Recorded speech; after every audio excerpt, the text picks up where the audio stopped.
What's up, guys? Welcome into another episode of the Michigan Recruiting Report. I am your host, EJ Holland, and today we're going to be talking about 5 key recruits visiting for Michigan spring game this weekend. Before we do that, make sure to like this video, subscribe to our YouTube channel, get notifications every time we drop new videos, and you can even watch past shows. We just had our Michigan recruiting draft, so make sure to go check that out. And also, if you're not a subscriber to the Wolverine.com, now is a great time to do that. The spring portal is open for business. We'll have consistent updates over at the Wolverine. We'll have more on recruits visiting this weekend. As always, we have a great active message board with a ton of users. So come interact today. Join the fun. $1 for 2 months. Use the promo code UM1 over at the Wolverine.com. All right, guys. So like I said, we are going to be breaking down 5 key recruits coming in for the Michigan spring game.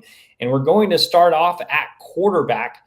Brady Smigel coming in out of California, class of 2026. You know, so much of the attention has been put on Nathan Bernhard recently, who is trending to Michigan. But Brady Smigel, top 100 on the industry ranking, decommitted from Florida State, still making his Michigan visit this weekend. So he remains an option on a really small quarterback board for Michigan. Now, Brady has been trending towards Washington over the last month or 2 months, but it looks like Washington is on the verge of taking a different quarterback. So that once again opens the door for Michigan to make a move here. Others are involved like UCLA and South Carolina, but Brady has a really strong relationship with Chip Lindsey, and the fact that he's still coming in for his visit this weekend, despite Nathan Bernhard, who's a 3-star prospect from Ohio, trending towards the Wolverines, that shows that there's still legitimate interest from both parties. You know, when you look at Brady Smigel, he's a tall pocket passer. He has a really high floor. He's tumbled a bit in the rankings for On3. But again, just a high floor guy, a guy that would be a really safe take to come in behind Bryce Underwood, whereas, you know, flip side of the coin, Nathan Bernhard, more of a project guy with high upside. So, you know, whatever your flavor is, do you want a high floor guy? Do you want a high ceiling guy? You know, Brady definitely fits the description of a safe high floor guy.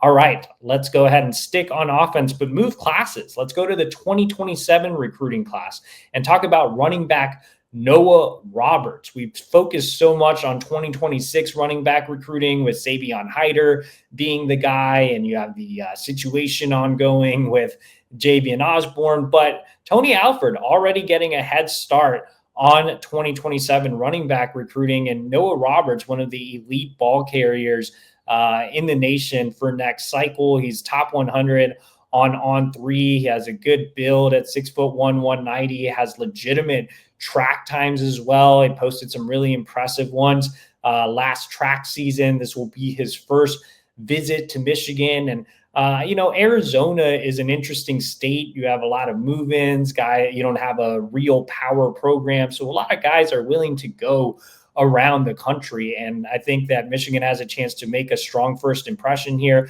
Tony Alford has always recruited the best of the best, no matter where they're from. So I think the Wolverines will definitely become major contenders here, especially, you know, Michigan, despite changing up the offense and having Bryce Underwood, I still think the smash mouth football, you know, it just still resonates with elite running backs. And that's why Savion Hyder is so interested. And I think Noah Roberts will be very interested after the weekend.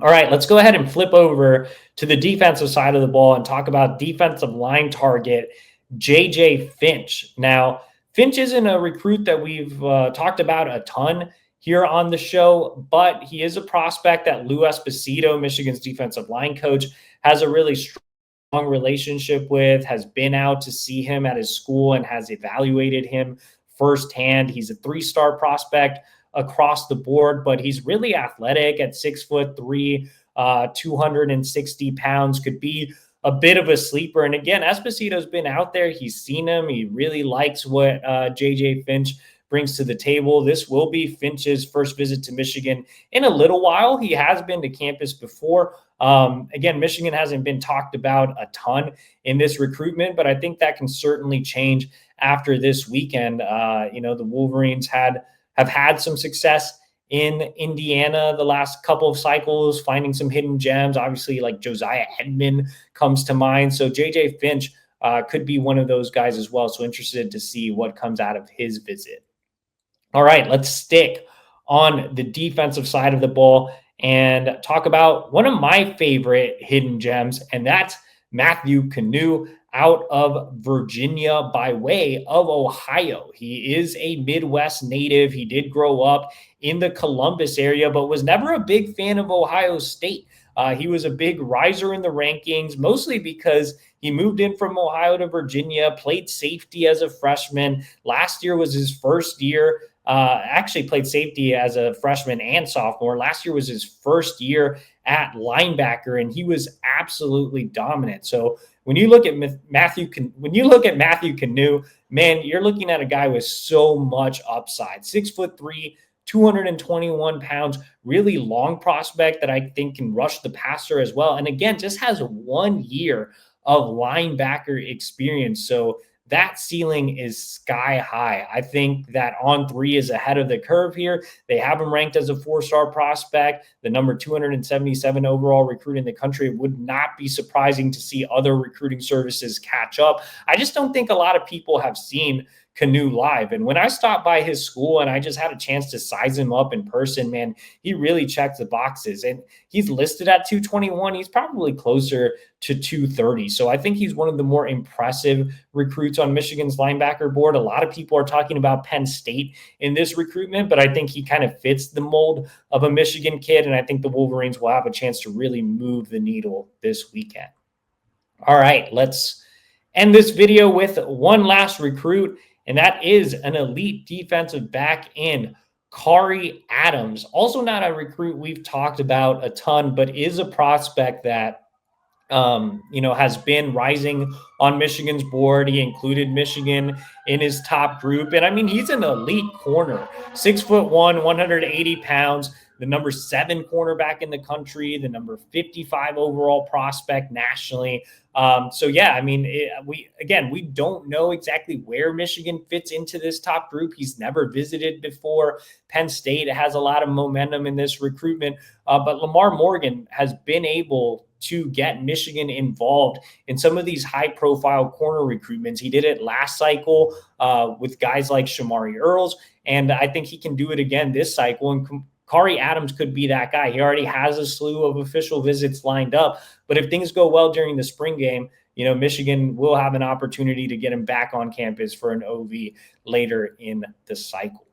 All right, guys, so that's 5 key recruits visiting for Michigan spring game. There are definitely other prospects coming in as well. We'll have full coverage over at thewolverine.com. We'll also have full coverage of the spring game itself. And, of course, the portal is here. So, again, take advantage of our special offer, UM1, $1 for 2 months over at the Wolverine. Use that code. So head over to thewolverine.com, put in that code UM1. Also, like this video, subscribe to our YouTube channel for free, and we will see you all next week.